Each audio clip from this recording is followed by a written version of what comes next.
Yeah, because what's the alternative? The alternative is that we turn over our kids to people who don't know them, who don't have all this knowledge that you just talked about. Yeah. And that's a scare. It's kind of scary to think about, but also, like we talked about in the first podcast, it's against the natural order that God created. You could see why God designed us even biologically to bond so well with our children, because he needs us to have that bond, because we have a big job when it comes to our kids.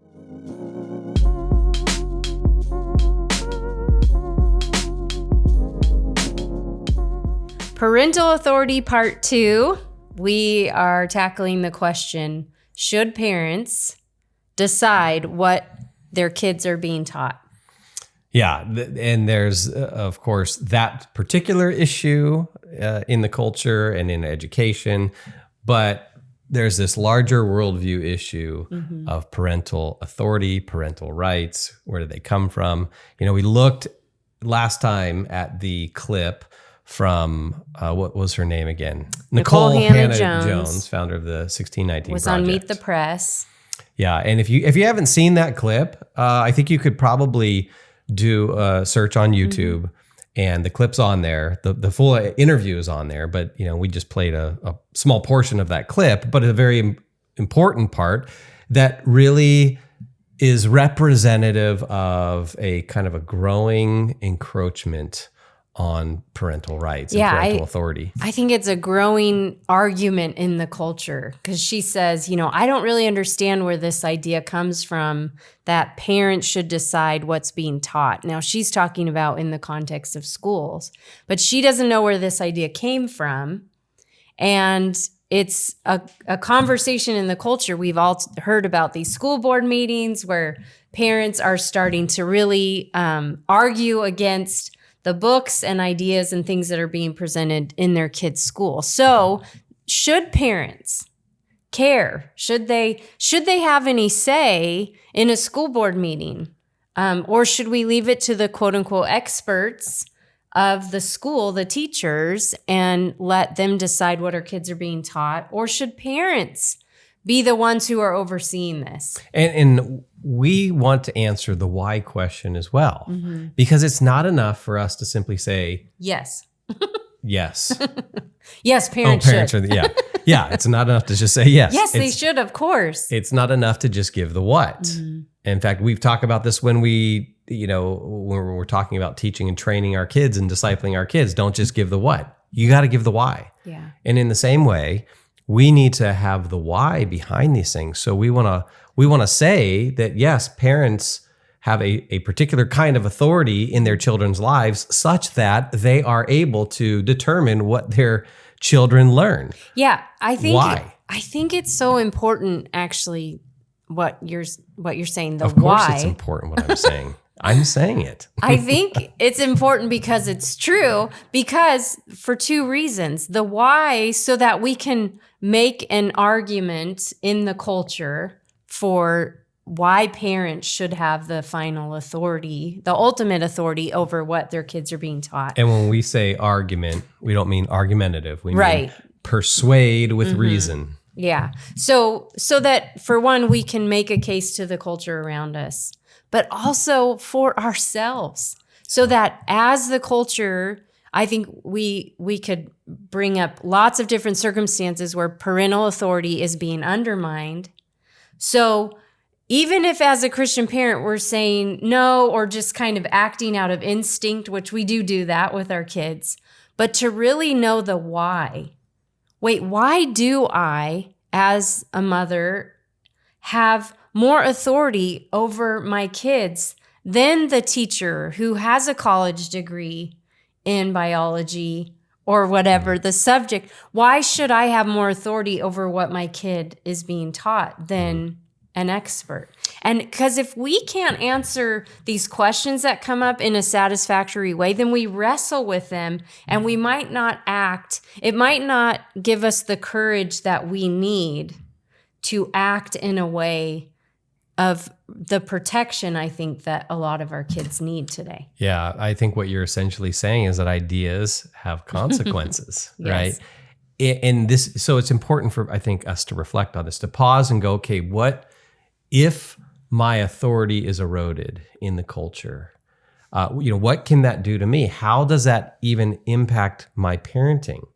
And it's not like there might be some, at least at this point, some huge dramatic step I can see, but it's more like a slow chipping away.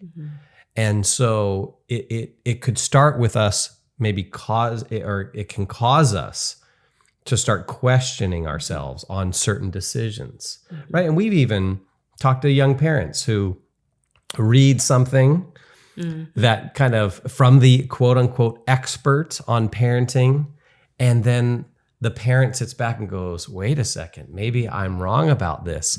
And you see the loss of confidence in maybe a more common sense kind of view on whether it's discipline or whatever the issue is. And so there's a slow but steady erosion of even our own confidence in parenting that can take place. Yeah. So that's the consequence here. That's one of the consequences. It's all the way to something like very dramatic, where a kid can be, if parental rights and authority are undermined, the state or governing authorities can come in then and remove a kid based on some kind of justification, which of course we've seen in the history of humanity. You see this even in, countries today. So there are some huge implications. That's why it's so important for us to think about the why. Now, last time on the podcast, we gave the biblical justification. And I think parental authority. For parental authority, and it's grounded in God's creation. It's grounded in his design of the family. And if that's the case, if Scripture actually gives us knowledge of reality, it doesn't just give us, personal private faith, but really explains the way things really are, then we're also going to see this played out, or is going to be confirmed by reality around us. And so I think we can look at the nature of things. We can make natural law arguments. We can look at kind of some logic and some common sense. I think at the end of the day, I love to help restore to us just common sense, that we can trust our common sense a lot of times, even when it goes against what the experts say. So let's just think about, so we've thought about it biblically, but let's just think about it kind of logically and from a common sense point of view.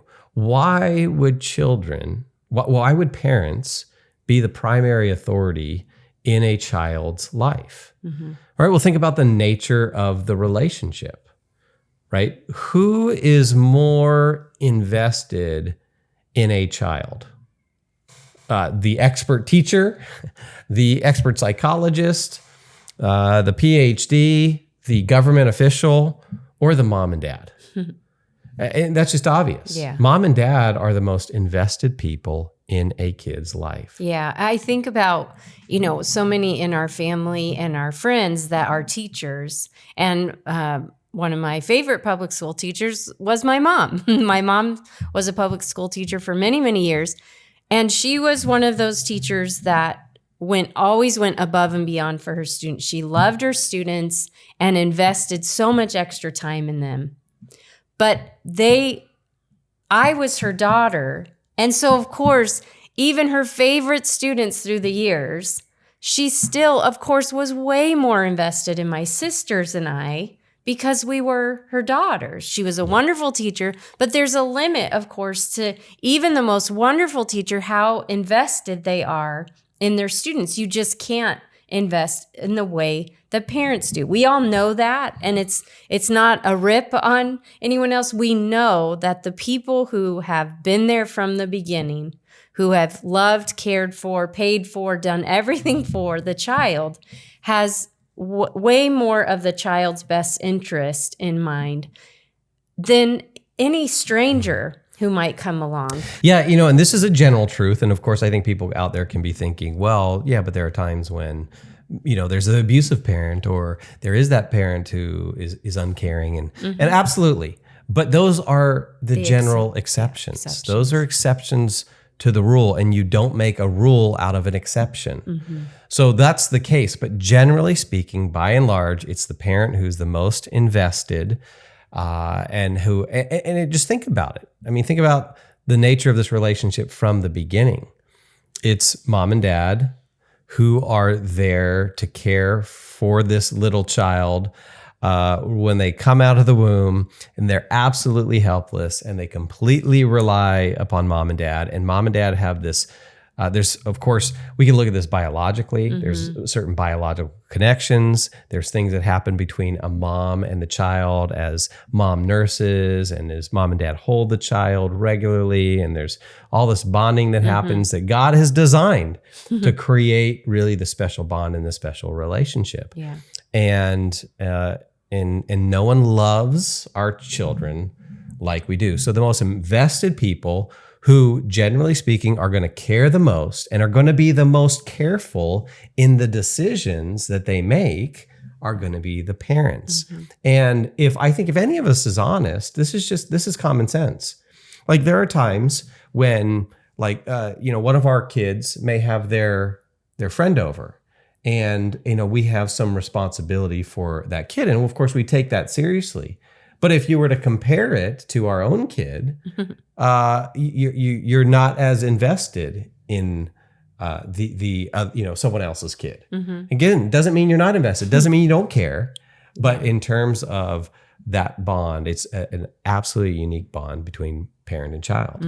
I think too about something we've related in our relationship with God, and how our closeness with God is correlated with our knowledge of Him.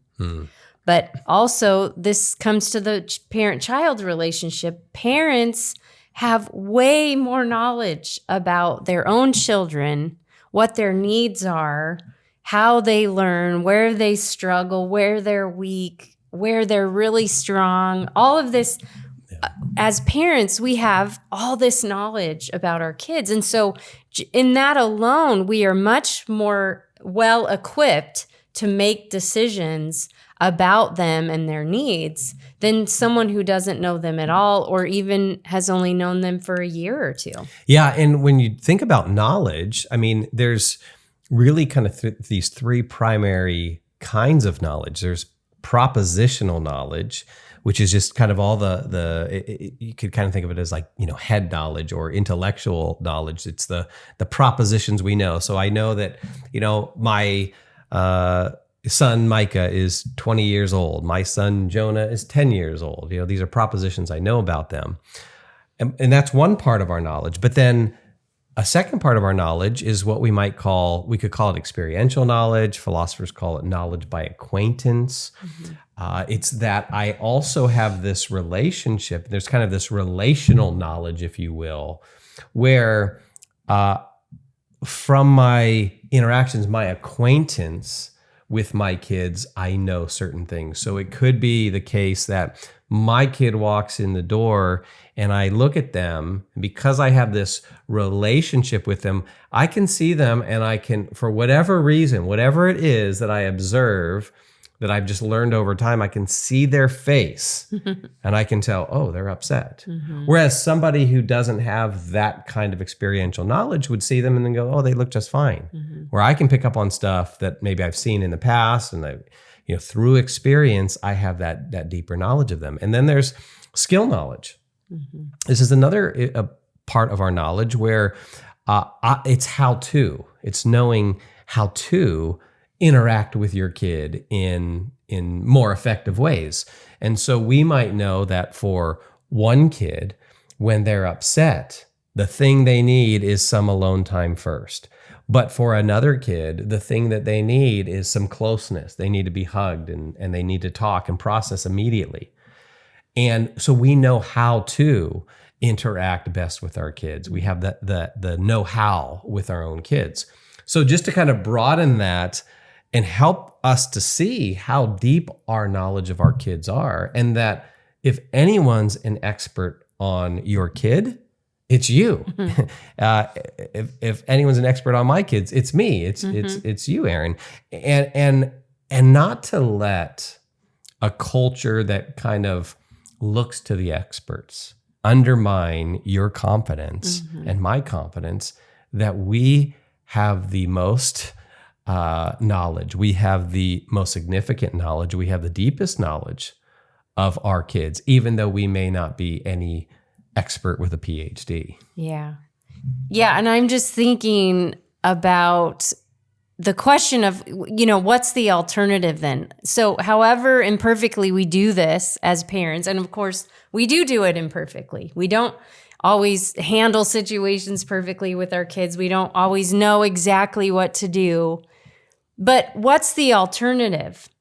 Alternative to if the parents aren't the ones who should be the authority, then who? Yeah.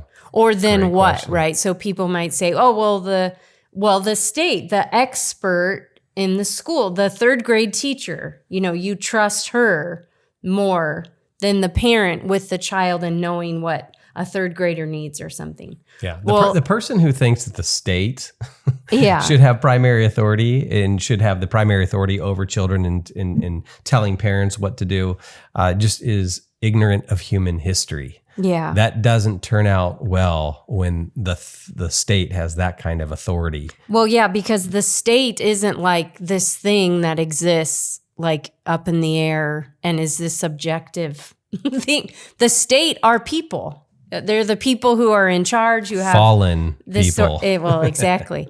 So, which, is going back to the founding of America, which is why they had these checks and balances that they put in to our government originally, because they understood this fallenness of man, and they understood that mankind, men and women, are the ones who make up the government. So it's not like the government are these people that are perfect or, somehow better than the rest of it. They're people too. And so that's just as you're talking, I'm thinking, yeah, because what's the alternative? The alternative is that we turn over our kids to people who don't know them, who don't have all this knowledge that you just talked about. Yeah. And that's a scare. It's kind of scary to think about, but also like we talked about in the first podcast, it's against the natural order that God created. You could see why God designed us even biologically to bond so well with our children, because he needs us to have that bond, because we have a big job when it comes to our kids. Yeah. And so, this is just common sense. Mm-hmm. You don't have to be an expert to know this. You don't even have to have a single study to reflect on the nature of reality and to say, parents are in the best position to take care and oversee their children. Now, if you're interested in kind of the sociology to back this up, there is a great organization. It's the Institute for Family Studies. And I think that's headed up by Brad Wilcox. But you can, if you just do a search for Institute for Family Studies, and I think it's Wilcox who is the president, or he's a main researcher there, they are constantly putting out studies that really demonstrate the importance of family and the role of family and the role of parents. And again, common sense, but this is backed up by sociological data. A mom and dad in an intact family generally produces the best outcomes in kids. And that's just the way that God has designed it. Yeah. So we have not only a biblical argument, we have an argument from reality, we have an argument from logic and common sense and natural law. And so, you and I as parents are the proper authority. And so, yes, we get to make decisions on who we think is best in teaching our kids. And so I think one of the things that we have to do, though, because we're kind of making an argument for parental authority, but just because we have that kind of hierarchy in God's design for things doesn't mean we're always the most effective authorities. And I think we want to distinguish between kind of our position, rightly so, there's this position we have as parental authorities, as parents who have authority over our kids. And at the same time, we don't want to simply exercise that as a mere act of power over our kids. And I think we want to distinguish between being authoritarian versus being authoritative. Like I don't want my kids to simply respect me and respect you because we say so. And because we just make an appeal to, well, I'm your parent, right? And well, I pay for all your stuff. Of course, I always joke. I was going to say, you say that a lot. I say that a lot to our kids out of jest, joking with them. But it's actually true. It's true. I do pay for a lot of stuff. A lot of stuff. But we don't want it to be kind of this mere show of power. Right. We want it to, authority. There's a part of authority where you can have a proper authority, and that you should respect, kind of in God's economy. But you also, in addition to that, want your authority to be earned in a sense, right? Well, yeah. I mean, going back to the order that we talked about in the first podcast, our authority comes from someone, and that someone is God. He gives it to us, and he gives us instructions on how to treat other human beings. And it turns out our kids are human beings. And so we are given a lot of guidance on how to treat other people, and our children are included in that. So even though, we have authority and can make decisions for them, and we should when they're young, it's always under God's authority and all of these boundaries that he's established. And of course, Jesus is our model of how to treat one another. And so, I'm so glad you brought that up, because I think we should never, our parental authority should never be, flouted around like we're these perfect people to our kids and they just need to shut up and listen or something. Yeah, and or that we can do whatever we want to do because we're the ones who are in authority. Yeah. I mean, we are under God's authority, and we should never forget that. Yeah, and that it just makes such great sense. Yes. And it doesn't leave us unaccountable. Yes. Like we're very accountable. We're not just little parental dictators, right? But we actually have higher obligations to the one that's created us. Yeah. And this is where, a couple episodes ago on the podcast, we talked about really teaching our kids about the knowledge of God and really, why we should believe in God and the reasons for God. And it's so important, I think, for us to strengthen the convictions and the beliefs of our kids when it comes to God. Because if God exists, that just changes everything. And there are these obligations. So not only do children have an obligation to honor their mother and father, but parents have an obligation not to exasperate their children, to anger, as Paul talks about in Ephesians 6. So we have obligations to take care of them. Yeah. So practically, how do we build that authority in our kids' lives? Well, there's a couple of practical things that I think we can offer here. And number one, given what we saw in this video clip. And I think the video clip was a easy way for us to point to a bigger issue in the culture of one way that parents are being undermined. And I think that's in the education system. And I think there's lots and lots of evidence for that. And so...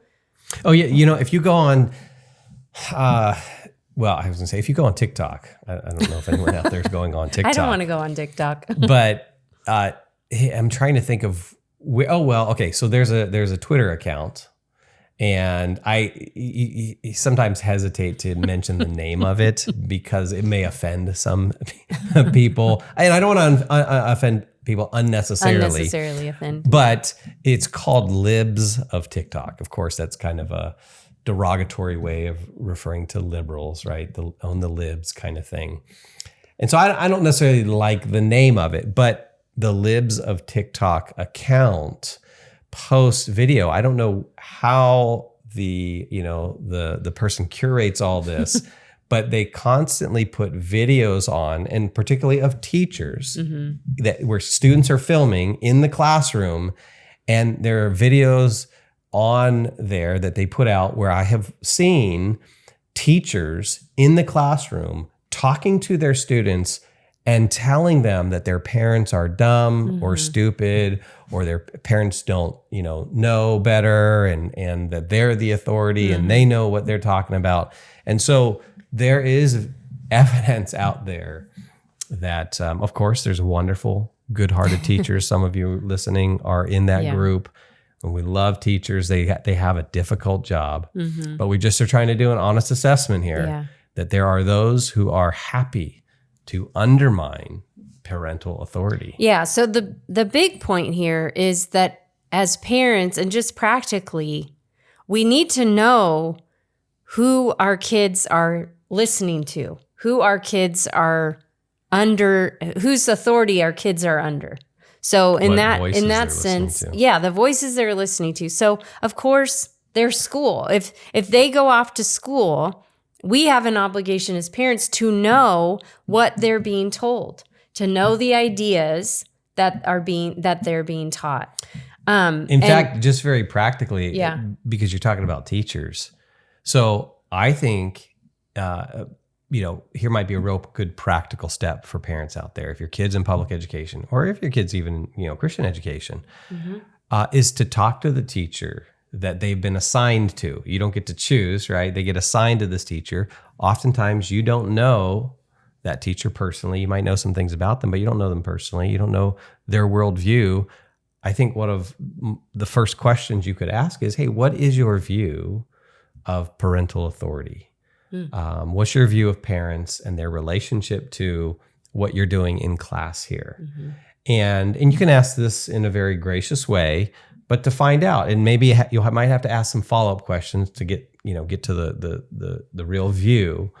But that would be a good question to ask on, opening night, before you get to your kid gets in the class, and really get to know the teacher. Yeah. So this is one area, because, and I think we wanted to talk about it first too, because of course this is where our kids spend so many hours of their day. So it's a big one as parents that we just have to know. And so just to just practically, we have to know who our kids are underneath in authority if we do send them off to school, and that it might require us to have some protection from some of the people that are out there. Yeah. There's also, lots of other areas. There could be other family members that watch your kids, that your kids spend time with, that are giving ideas to your kids that are not good. And if a family member, directly contradicts something that the parent said to that child, that is a serious issue. That has to be addressed. Yeah. Unfortunately, we do have some personal experience in this, and it's a difficult one to navigate. But it definitely can do damage. And when you find out it's going on as a parent, I think you have to offer proper protection. We know from firsthand experience that can damage the child-parent relationship, and it undermines the parent's authority. Yeah. So that's a serious issue because it can have long-term ramifications. Yeah. And so there could be teachers, it could be family members. Of course, social media, who our kids are watching and listening to on social media, in pop culture, on TV shows, on, different video platforms. Oh, you're including TV in that? Okay. If I was going to talk about TV, because I was thinking TV and movies are a big one. Just thinking about how does a TV show undermine parental authority? Well, easy. They show the parents in the TV shows as the idiots.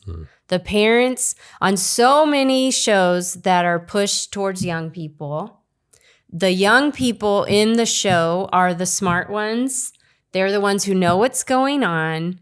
And the adults, and especially the parents, usually a lot of times the teachers are dumb. It's like all the adults, all the authorities are the idiots, but those middle schoolers, they know, they're so much more clever than the middle school principal who's just the moron. It's just show after show after show. So this is how it's done. Homework. I'll give this to you for homework. You can do this. Oh, great. But, we haven't, when our kids were younger, we were a little more in touch with what Disney shows were being put out there Oh, for yeah. younger Mhm. children. Mhm. And this was our regular observation. Mhm. The parents are portrayed as the idiots. Mhm. I'm curious on the big shows for children today, like on a Disney platform. Oh, yeah. Or a Cartoon I Network, just saw whatever. one the other day. It would be interesting to see Yeah. how many Yeah.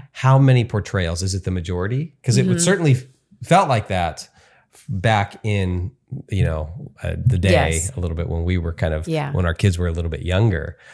In fact, this would be helpful for those who are listening. I'd love for you Yeah. to email us. If you know of a show that is doing email what us. we're describing. Email us at info@maventruth.com and give us a list of some of the top shows that where parental authority is undermined by the portrayal of parents. Yeah. Because that is Yeah, how it happens. And there's been a shift. And if you're around our age, I'm 45.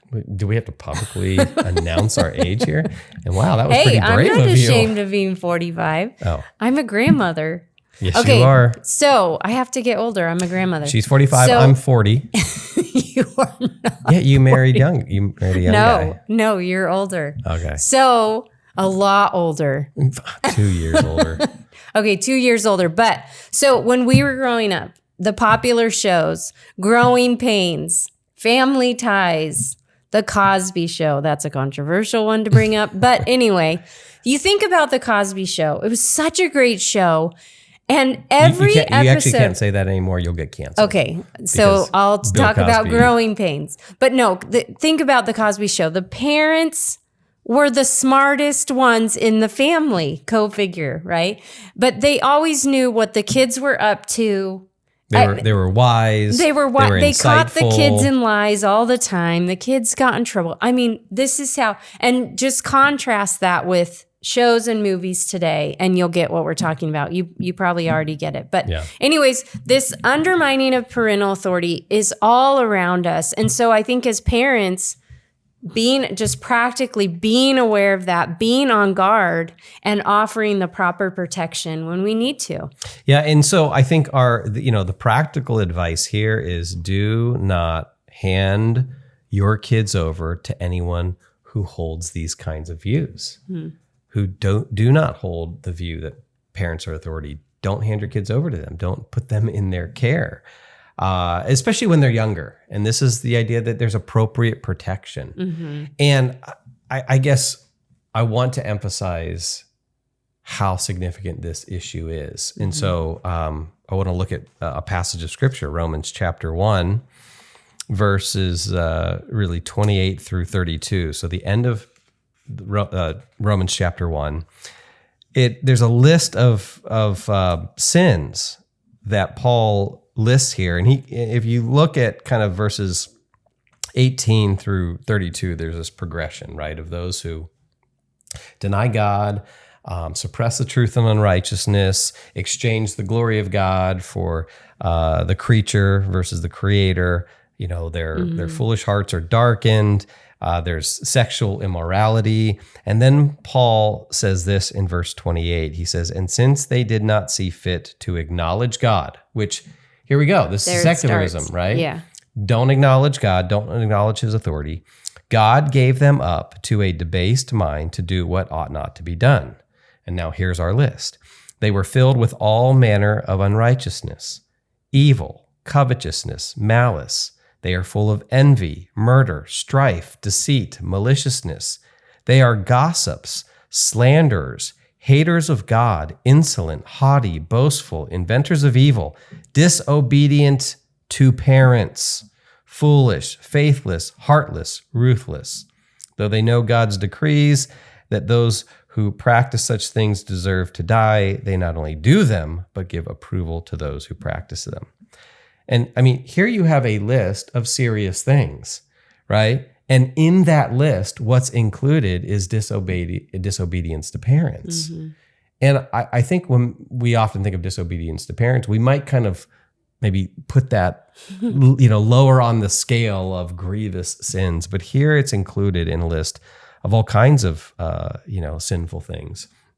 And I think there's a seriousness to this that we want to communicate, that the undermining of parental authority, that then leads to the lack of respect and the lack of submission and the lack of obedience to parental authority and to parents is a serious thing. Yeah. And this is why we see a breakdown of health in our culture. Yeah. Our kids don't need encouragement in the rebelling against us because in every human heart, we want to rebel, right? So I think you're right. We don't take disobedience to parents seriously, probably because everyone does it at some point. And so we sometimes just excuse it, but in some way, I mean, we get it. We've all been disobedient to our parents. Yeah, I've talked to your mom, and she's really confirmed that.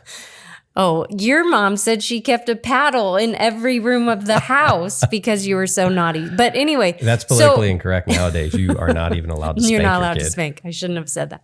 So it's like our kids don't need encouragement to rebel against us. It's a natural instinct they're going to have.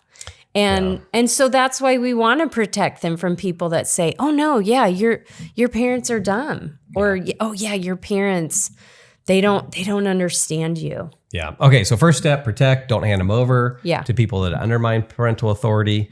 Here's a second thing, and this is kind of the idea that really goes along with the idea of, I think, earned authority. Mm-hmm. But I think we as parents need to become knowledgeable.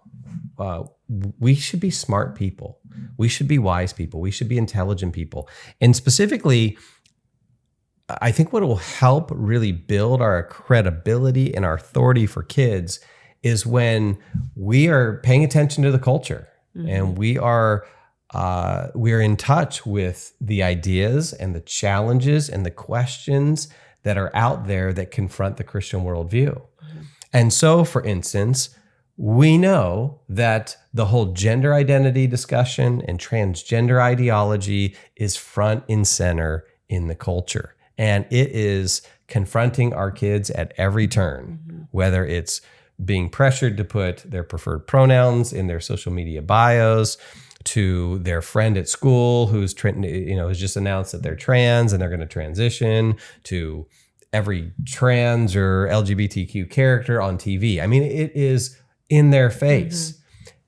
And so if that's the case, and this is a direct challenge, as well as kind of an indirect challenge to the Christian worldview, because it's presenting this alternative view of human nature, then we should be knowledgeable about this stuff. We should figure out what books we need to read and who we need to read and who we need to listen to be able to help our kids navigate that, so that we can do it with knowledge and not just say, get upset and just say, well, God made us this way and this is dumb and things like that. No, if we respond with knowledge, we can really build our authority in our kids' eyes.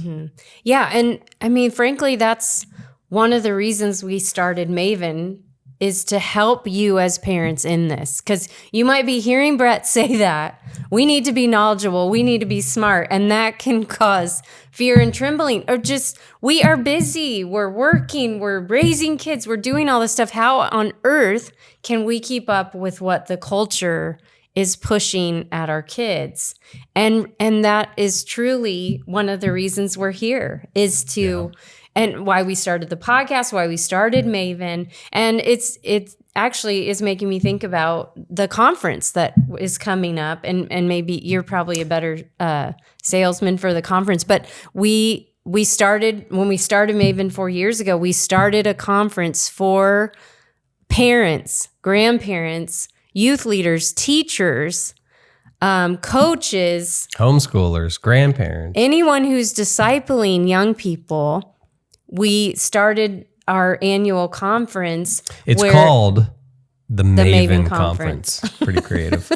It's the annual Maven Conference. Yeah. It typically happens in late winter, early spring, every year in Southern California. We want to do it in other places around the country, but we need some good church hosts. We can take this conference on the road. Last year we had almost 600 people in person for the conference here in Southern California. Had another 132 who streamed it online. We're going to offer that streaming option again this year.